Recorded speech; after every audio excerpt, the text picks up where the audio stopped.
दोस्तों नमस्कार। आप लोगों का एग्री स्टडी 92 में बहुत बहुत स्वागत है। आज हम एग्रीकल्चर और जेनेटिक्स से संबंधित 25 इंपॉर्टेंट क्वेश्चंस को देखेंगे जो हमारी आने वाली एजीटी की परीक्षा के दृष्टिकोण से अत्यंत महत्वपूर्ण होंगे। इसमें हमारा पहला प्रश्न है, कोशिका द्रव्यी नरबंधता मुख्यतः किन फसलों में संकर बीज उत्पादन के लिए उपयोग में लाई जाती है? ऑप्शन नंबर ए है स्वपरागित फसलों में, बी है परपरागित फसलों में, सी है वेजिटेटिवली, डी उपरोक्त सभी। तो इसका राइट ऑप्शन हो जाएगा ऑप्शन नंबर सी, कोशिका द्रव्यी नरबंधता जो मुख्यतः वेजिटेटिवली संकर बीज उत्पादन के लिए उपयोग की जाती है। अगला प्रश्न देखेंगे, एक सिंगल जीन का बहुप्रभाव कहलाता है, multiple effect of single gene क्या कहलाएगा? बहुप्रभाविता, बी बहुगुणिता, सी विषमयुगुणिता, डी इनमें से कोई नहीं। तो इसका राइट ऑप्शन हो जाएगा ऑप्शन नंबर ए, एक सिंगल जीन का जो बहुप्रभाव है वो बहुप्रभाविता कहलाता है। अगला प्रश्न देखेंगे, हेट्रोजाइगस लेकिन होमोजीनियस पॉपुलेशन का उदाहरण है। ऑप्शन नंबर ए शुद्ध वंशक्रम, बी है ओपन पॉलिनेटेड वैरायटी, सी है हाइब्रिड वैरायटी, डी है सिंथेटिक वैरायटी। तो इसका राइट ऑप्शन हो जाएगा ऑप्शन नंबर सी, जो हेट्रोजाइगस लेकिन होमोजीनियस पॉपुलेशन होती है उसको बोलते हैं हाइब्रिड वैरायटी। अगला प्रश्न देखेंगे, एक इनब्रेड लाइन का ओपन पॉलिनेटेड वैरायटी के साथ संकरण क्या कहलाता है? एक इनब्रेड लाइन का ओपन पॉलिनेटेड वैरायटी के साथ संकरण कहलाता है option number back cross, B है टॉप क्रॉस, सी है थ्री वे क्रॉस, डी है डबल क्रॉस। तो इसका राइट ऑप्शन हो जाएगा ऑप्शन नंबर ए, एक इनब्रेड लाइन का ओपन पॉलिनेटेड वैरायटी के साथ संकरण जो है टॉप क्रॉस कहलाता है।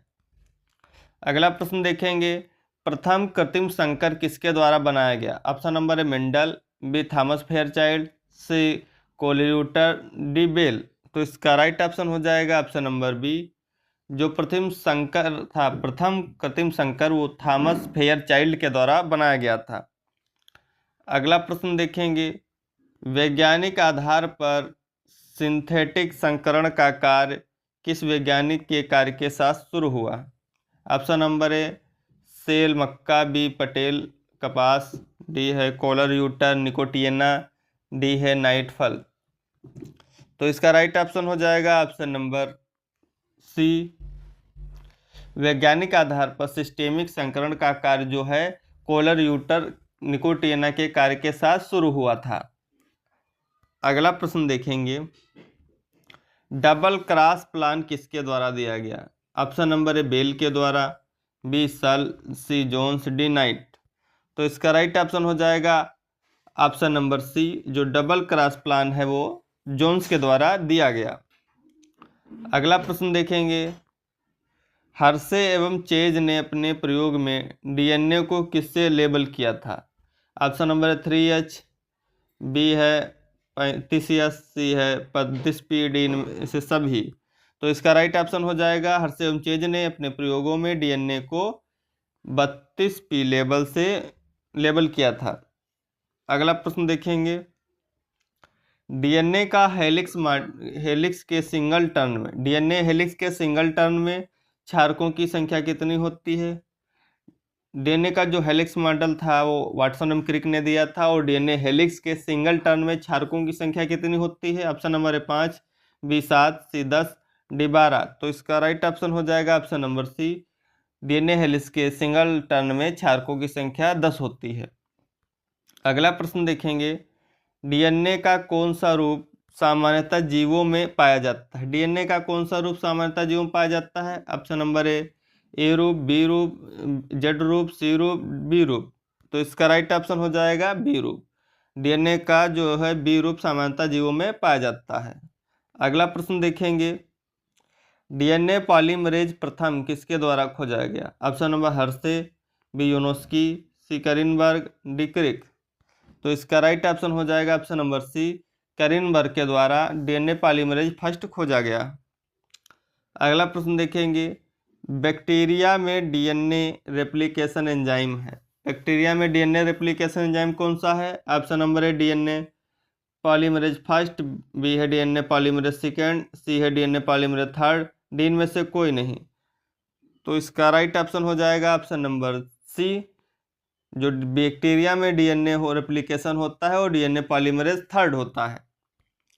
अगला प्रश्न देखेंगे, रेप्लिकेशन के दौरान डीएनए को सिंगल स्ट्रैंड बनाए रखने में कौन सा प्रोटीन काम में आता है? ऑप्शन नंबर है लाइगेज, बी हेलिकेज, सी है टोलोआइसोमरेज, सी है सिंगल स्ट्रैंड बाइंडिंग प्रोटीन। तो इसका राइट ऑप्शन हो जाएगा ऑप्शन नंबर डी। रेप्लिकेशन के दौरान डीएनए को सिंगल स्ट्रैंड बनाए रखने में सिंगल स्ट्रैंड बाइंडिंग प्रोटीन काम में आता है। अगला प्रश्न देखेंगे, पत्तेदार फसलें जैसे पालक है, अमरंथस है, स्पाइनच है, ये हैं परपरागित हैं, प्रायः परपरागित हैं, स्वपरागित हैं, प्रायः स्वपरागित हैं। तो इसका राइट ऑप्शन हो जाएगा ऑप्शन नंबर ए, ये सभी क्रॉस पॉलिनेटर यानी परपरागित फसलें हैं। ऑप्शन नंबर ए इसका सही हो जाएगा। अगला प्रश्न देखेंगे, आधुनिक संकर टी रोजेज निम्न में से किसके संकरण के कारण उत्पन्न हुई? ऑप्शन नंबर है संकर परपेचुअल्स गुड़े टी रोजेज, बी है संकर परपेचुअल्स गुड़े फ्लोरिबंडा, सी है floribunda into T roses, D है टी रोजेज इंटू पोलियंथेस। तो इसका राइट ऑप्शन हो जाएगा ऑप्शन नंबर बी, आधुनिक संकर टी रोजेज जो है संकर परपेचुअल्स इंटू फ्लोरिबंडा के संकरण से उत्पन्न हुआ। अगला प्रश्न देखेंगे, मेंडल को सहलग्नता की समस्या का सामना नहीं करना पड़ा, यद्यपि उसके द्वारा अध्ययन किए गए जो 7 लक्षण थे कितने क्रोमोसोम पर स्थित थे? इसका राइट ऑप्शन हो जाएगा ऑप्शन नंबर बी, मेंडल को सहलग्नता की समस्या का सामना नहीं करना पड़ा क्योंकि इनके द्वारा जो खोजे गए 7 लक्षण थे वो 4 गुणसूत्रों पर आधारित थे।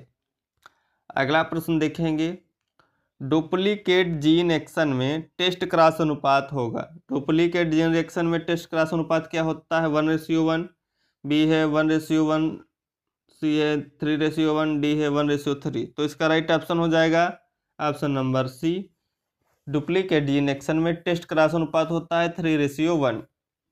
अगला प्रश्न देखेंगे, डीएनए डुप्लेक्स की एक स्ट्रैंड में 80:2 है तो पूरक स्ट्रैंड में अनुपात क्या होगा? Option number 1 B.5, C 2.5, C 2। तो इसका राइट ऑप्शन हो जाएगा option number B, DNA duplex की एक स्ट्रैंड में 80:2 है तो पूरक स्ट्रैंड में इसका अनुपात 0.2 हो जाएगा। अगला प्रश्न देखेंगे, जीन शब्द दिया गया, जीन शब्द किसके द्वारा दिया गया? Option number A Mendel, B है बैटसन, सी है सल, डी है जोहन्सन। तो इसका राइट ऑप्शन हो जाएगा जीन शब्द जो है जोहन्सन के द्वारा दिया गया। अगला प्रश्न देखेंगे, गेहूं के भ्रूणपोष में गुणसूत्रों की संख्या बताइए। गेहूं के भ्रूणपोष में कितने गुणसूत्रों की संख्या होती है? ऑप्शन नंबर 23, बी 42, सी 63, डी 14। तो इसका राइट ऑप्शन हो जाएगा ऑप्शन नंबर सी, गेहूं के भ्रूणपोष यानी इंडोस्पर्म में गुणसूत्रों की संख्या 63 होती है। अगला प्रश्न देखेंगे, पौधों में लिंग किसने खोजा था? मेल है फीमेल है, किसने बताया? Option number A Grew, B Camerarius, C T Fairchild, D Linnaeus. तो इसका राइट ऑप्शन हो जाएगा ऑप्शन नंबर बी, पौधों में लिंग जो है कैमेरियस ने खोजा था। अगला प्रश्न देखेंगे, किसने कुत्तों में कृत्रिम गर्भाधान से पिल्ला पैदा करने का तरीका खोजा? किसने कुत्तों में कृत्रिम गर्भाधान से पिल्ला पैदा करने का तरीका खोजा? ऑप्शन नंबर है A de Graaf, B O Hertwig, C हो जाएगा स्पालेंजानी, डी है टिंडल। तो इसका राइट ऑप्शन हो जाएगा ऑप्शन नंबर सी, स्पालेंजानी ने जो है कुत्तों में कृत्रिम गर्भाधान से पिल्ला पैदा करने का तरीका खोजा। अगला प्रश्न देखेंगे, अनुजननवादी जिसे बोलते हैं एपिजेनेसिस की धारणा किसने दी? एपिजेनेसिस की धारणा किसने दी? ऑप्शन नंबर ए अरस्तु, बी बोनेट, सी वोल्फ, डी डार्विन। तो इसका राइट ऑप्शन हो जाएगा ऑप्शन नंबर सी, अनुजननवाद की धारणा जो है वोल्फ ने दी। अगला प्रश्न देखेंगे, ओरिजिन ऑफ स्पीसीज कब प्रकाशित हुई? ऑप्शन नंबर ए 1759, बी है 1859, सी है 1959, डी है 1895। तो इसका राइट ऑप्शन हो जाएगा बी, ओरिजिन ऑफ स्पीसीज जो है 1859 में प्रकाशित हुई। अगला प्रश्न देखेंगे, जनन द्रव्यवाद जिसे बोलते हैं जर्म प्लाज्म थ्योरी किसने दिया? जर्म प्लाज्म थ्योरी किसने दी? ऑप्शन नंबर है Darwin, B Weismann, C Castle, D Phillips. तो इसका राइट ऑप्शन हो जाएगा option number B, germ plasm theory जो है वीजमैन के द्वारा दी गई।